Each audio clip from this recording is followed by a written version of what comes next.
I'm ready for my close-up, Mr. DeVille. Do any of you remember that line? I'm ready for my close-up, Mr. DeVille. Tell me in the comments below if any of you remember that line. It's a very famous line. And every time I sort of watch the red light go on my phone and it says live on there, that's the first thing that comes to my mind is that line. I'm ready for my close-up, Mr. DeVille. Hey, everybody. Hope you guys had a productive, fantastic Monday. I must be honest with you, my voice is hoarse. I think I have a bit of the flu. I could have the flu, and I haven't taken any medication for that yet. Been thinking of doing that. I will eventually get to it. So, but I am walking around with a mask.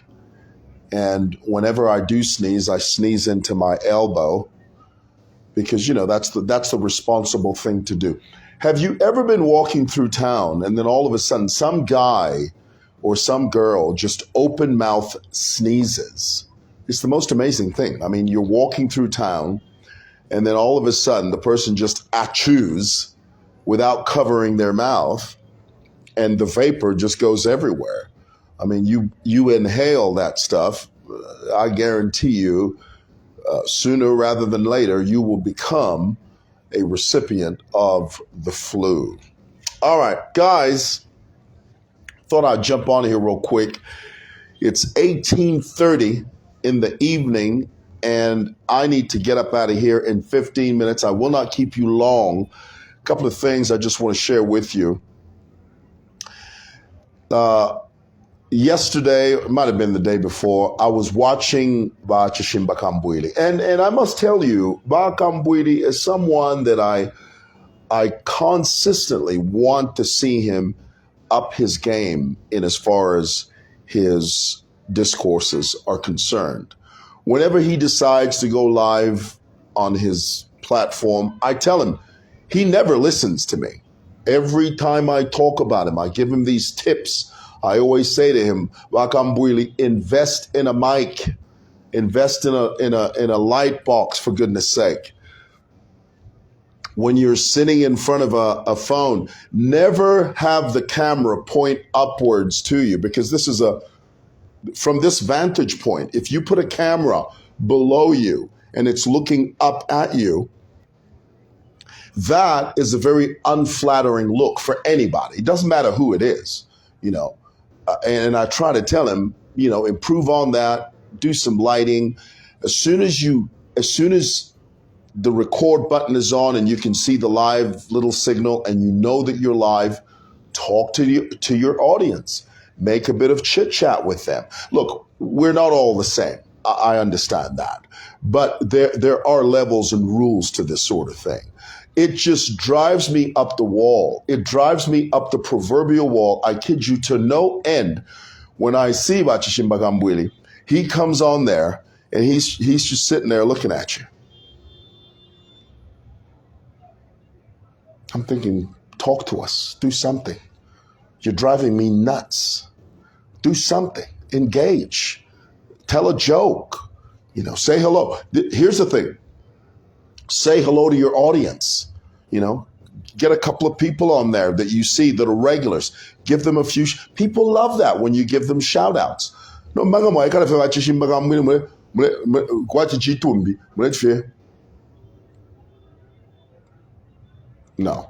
that's not going to work. Okay. And just so you know, Kambwili, that drives me up the wall. It's either you change that or I'm going to have to give you a visit. Honestly, really. And I'm not kidding when I say that. But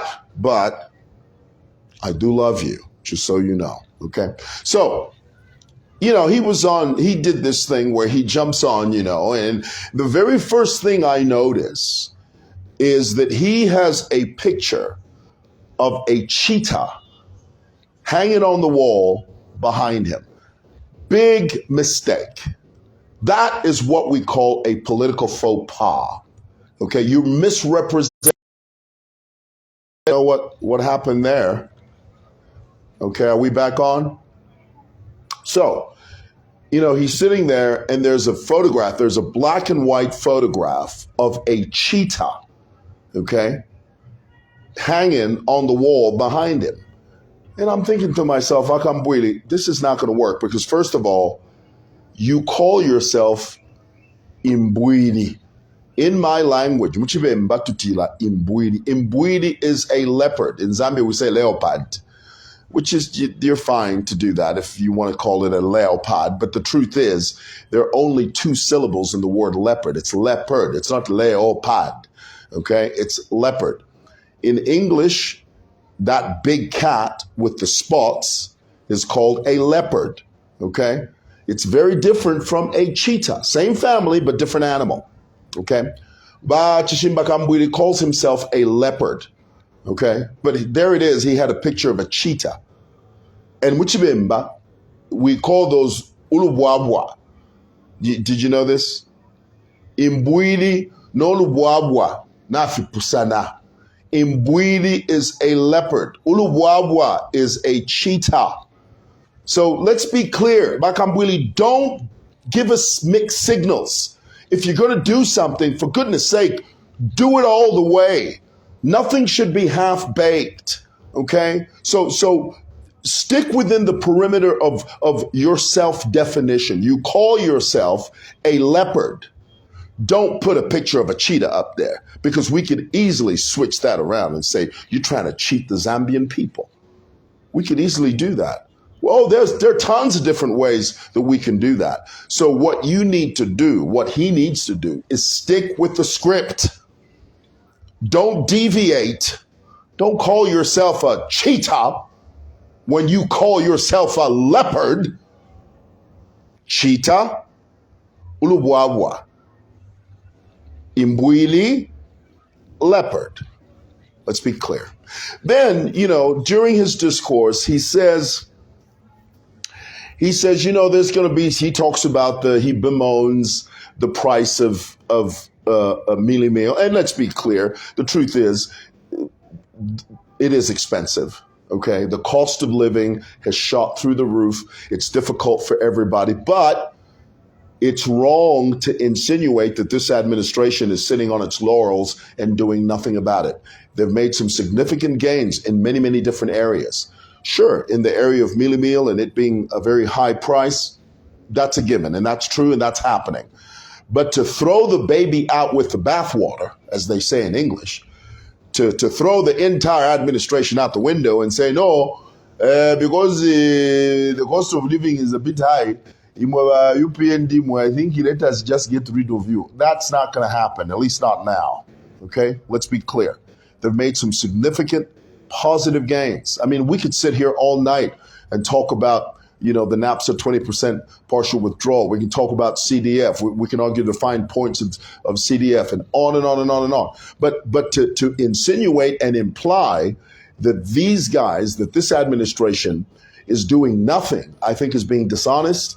It's being disingenuous. It's being disingenuous, okay? Now, there was a part of his discourse that disturbed me. Because Chishimba Kambwili, being an opposition politician, he takes every opportunity at his disposal.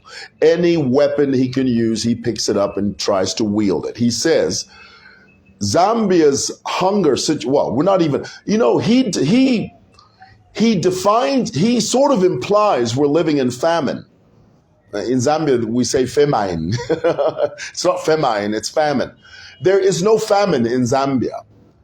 Let's be clear about that. There is no famine in Zambia. Yes, the cost of living is high, but there's a difference between the cost of living and famine. Famine means there's no food. There is absolutely no food. There's no food to buy. There's no food to grow. There's no food to sell. That's famine. Ichipowe. Damuri ichipowe muno mu Zambia mwirabe pa bufi. Te ichipowe iyo. Bufi ubo. The cost of living is high. Granted, we concede. I concede. Anybody out there that wakes up in the morning and tries to rub two coins together understands that. but it doesn't mean that we're going through a famine. There is no famine. If you listen to Chishimba Kambwili, Kambwili, he will convince you that we are living in the end days and the 7 horsemen of the book of Revelation are riding down the clouds and we're all going to die in some apocalyptic disaster if we still have the UPND as the administrative governing body. He will mislead you. He will mislead you. And then he gets to this point where he says, and I laughed and I got very upset at the same time because I was thinking, Kambwili, you're misrepresenting the truth. He says, he says, oh, things are so bad, you're going to start eating your children. A politician, an opposition politician talking like he's a sangoma. An opposition politician talking like he's some type of spiritual misfit. An opposition politician talking like he's some type of deranged spiritualist, where he says things are so bad that you are going to start eating your children. Let's be clear. Zambians are not cannibals. We've never been, and we will never be. Just because we're going through a bumpy ride right now, it doesn't mean that we're cannibals by any stretch of the imagination. So let's be clear about that. All right, I thought I'd share that with you on Kambwili. Lastly, former President Lungu's silver bullet. Do you know what it means when someone says, that's the silver bullet? It means that's the one thing that gets rid of the problem. In mythology, the silver bullet is the only thing that can kill a werewolf. So when you say he used a silver bullet, it means he used something that put an end and a finality to the problem. Lungu's silver bullet was when the other day he said, I am not available in 2026, and those of you that are advising me are wasting their time. Now, that was very telling. Of course, we can argue that Lungu has said this before, and we can also argue that, back when Chiluba attempted to run for a 3rd term, one of the things about former President Jacob Titus Chiluba tried to use in an attempt to hoodwink the Zambian people was he said, no, who am I to refuse the people's cause for me to serve for another term? Who am I? I'm but a humble servant of the people. Therefore, when they call upon me to provide leadership, how can I refuse? How can I say no?